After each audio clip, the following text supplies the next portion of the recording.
आज बहुत पवित्र दिन है कृष्ण जयंती का। ऐसे पवित्र दिन हर साल आता है, लेकिन इस तरह के कृष्ण जयंती के दिन में हमें क्या करना चाहिए। भगवान कृष्ण परम दयालु हैं, इसलिए ऐसे अंधकार से छाया हुआ भौतिक दुनिया में भी भगवान अपने आप को प्रकट करते हैं। जैसे एक डायमंड हो, उसको कभी एक डब्बा में रखा जाता है ना, ये ब्लू वेलवेट के ऊपर, और भी वो चमकता है।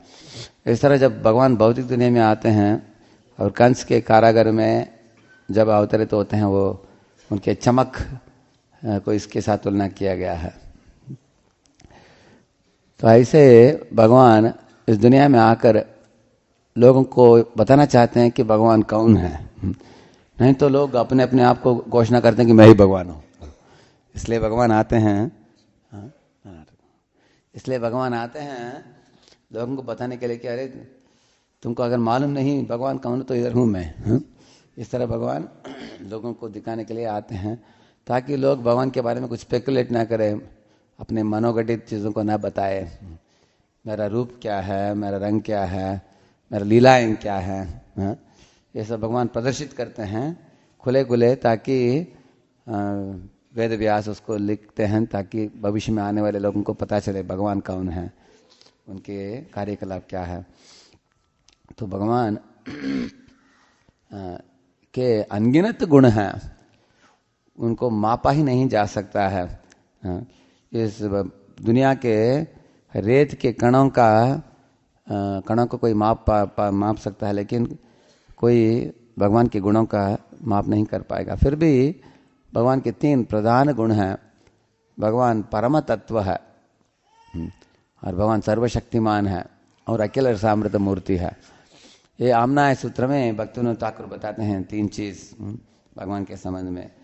इस दुनिया में जो भी हम शक्तियों को देखते हैं, इच्छा शक्ति, क्रिया शक्ति, ज्ञान शक्ति, विष्णु शक्ति, शिव शक्ति, ब्रह्म शक्ति है, ये सब शक्तियां भगवान से ही उत्पन्न होते हैं, भगवान की ही शक्ति है। इस तरह भगवान के सम, नहीं तो भगवान से परे दूसरा कुछ तत्व नहीं है।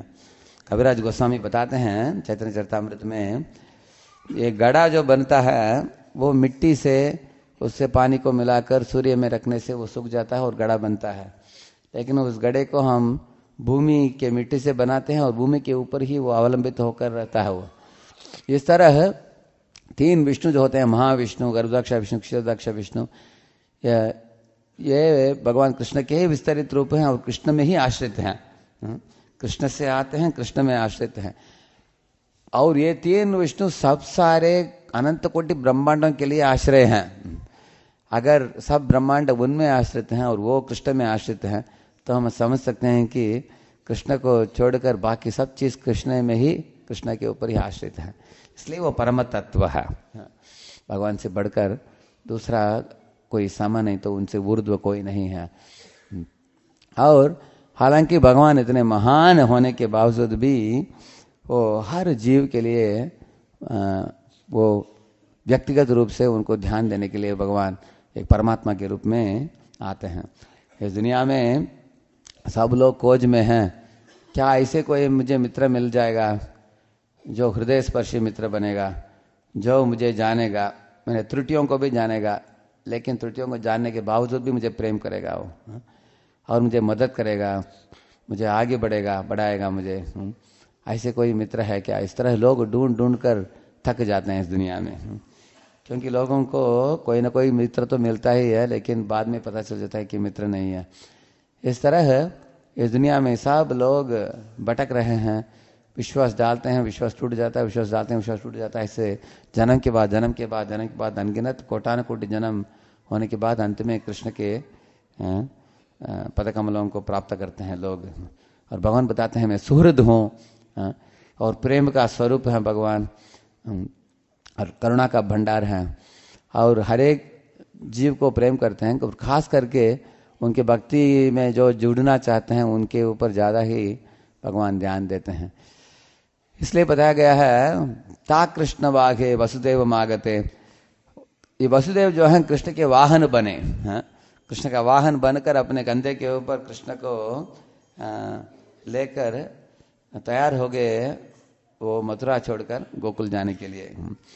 उस समय बताया गया है जब भगवान कृष्ण अवतरित हुए, वो जेल खाने में चतुर्भुजों के साथ, विविध आभूषणों के साथ, मुकुट के साथ, कुंडल के साथ, बहुत सुंदर सुंदर आभूषणों के साथ भगवान प्रकट हुए, सुंदर कपड़ों के साथ, घुंघराले बालों के साथ, एक नीलमणि के रूप में।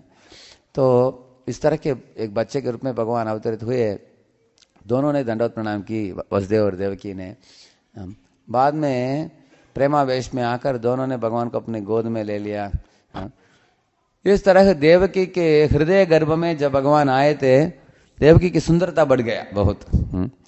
इस तरह किसी भी व्यक्ति के हृदय में जब भगवान आ जाते हैं, वो बहुत आध्यात्मिक दृष्टिकोण से बहुत सुंदर बनता है, वो ऐसा बताया गया।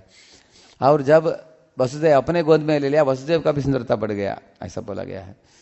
तो उधर बताते हैं सुखदेव गोस्वामी, जिस तरह वसुदेव कृष्ण के वाहन बने, हर एक भक्त को कृष्ण के वाहन बनना चाहिए। जैसे गुड्स गाड़ी कोयला लेके जाता है, नहीं तो कुछ पदार्थों को लेके जाकर वो डिलीवर करता है, इस तरह के भक्त को कृष्ण को लेके जाकर डिलीवर करना चाहिए दूसरों को, कृष्ण के वाहन बनना चाहिए। इस तरह जब कृष्ण ने वसुदेव को बोला कि आप दोनों इतने चिंतित हैं, मेरे माँ बाप मेरे बारे में, मुझे तो कुछ नहीं होने वाला है, कम से कुछ नहीं कर पाएगा मुझे, फिर भी अगर आप इतने भयभीत हो, ठीक है आप मुझे गोकुल लेके जाओ। तो तभी वो अपने हाथ में जब उठा लिया, उनके जंजीरें टूट गए, सारे जेल का में अंधकार जो था वो पूरा खत्म हो गया, क्योंकि भगवान जब अवतरित हुए प्रकाशमान शरीर के साथ भगवान अवतरित हुए, तो दरवाजा अपने आप खुल गया, सब वॉचमैन लोग सो गए, और सब उधर बाहर जो बहुत बड़ा एक शेर, दो शेर भी खड़ा था, अगर वॉचमैन सो गए तो शेर काटेगा, और शेर भी सो गए सब ऐसे। और बहुत बड़े बड़े दरवाजे थे, बड़े कुंडी थी, सब रखा गया था, सब टूट गया। तो इस तरह भगवान का ही आयोजन है। जब भगवान को लेके जाकर वसुदेव बाहर निकले, अनंत शेष जो उनके ही बाएं हैं, भगवान के ही बाएं हैं, जो हमेशा भगवान की सुरक्षा करते हैं, वो तुरंत आगे और पीछे से जाकर भगवान की एक छतरी के बराबर वो सुरक्षा देने लगे भगवान को, ऐसे बारिश से और दूसरों से भी ऐसे। तो इस तरह भगवान आज के दिन अवतरित होते हैं इस दुनिया में, इस दुनिया की कल्याण को, दुनिया की धन्यता को बढ़ाने के लिए और जीवों की कल्याण के लिए, अपने शिक्षा देने के लिए, अपनी लीलाओं को प्रकट करने के लिए, अपने भक्तों के साथ प्रेम का आदान प्रदान करने के लिए। इस तरह भौतिक दुनिया के पुण्यता को भगवान ने बढ़ा दिया आज अवतरित होकर। तो इस तरह के दिनों में हमें क्या करना चाहिए, ऐसे साल के बाद साल तो बिताता जाएगा, हमारी उम्र भी बढ़ता जाएगा, और एक दिन मृत्यु को भी हमें सामना करना पड़ेगा।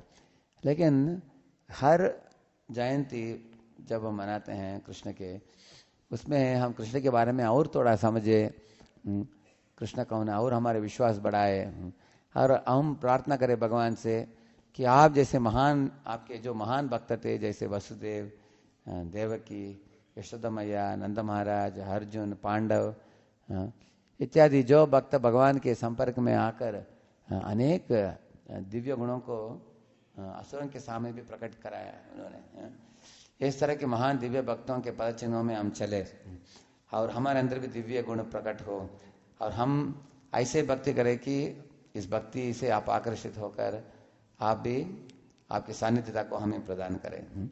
इस तरह हम प्रार्थना कर सकते हैं। और हर दिन तो भगवान हमारे साथ में है, लेकिन आज के दिन बहुत ही प्रकट है भगवान, क्योंकि भगवान का जन्मदिन है, और अनेक सारे भक्त, हजारों भक्त आकर भगवान के जन्मदिन को मनाते हैं और हरिनाम करते हैं, कथा श्रवण करते हैं, कथा सुनाते हैं। तो आज के दिन भक्तों के संग में जो आते हैं उनके लिए एक विशेष योगदान प्राप्त होता है, क्योंकि आज के दिन भक्ति के जननी है। ऐसे दिव्य दिनों को भक्ति का जननी बोला गया है। जननी का मतलब है माता, भक्ति का माता है। तो भक्ति में बहुत दूर तक प्रगति कर सकता है कोई व्यक्ति। ऐसे पवित्र दिनों को इस्तेमाल करके भगवान के नामों को ध्यान से उच्चारण करके भगवान के ध्यान को आकर्षित करके अपने चित्त को शुद्ध करके भगवान के पद कमलों के आश्रय प्राप्त कर सकता है कोई भी बहुत आसानी से। कृष्ण भगवान की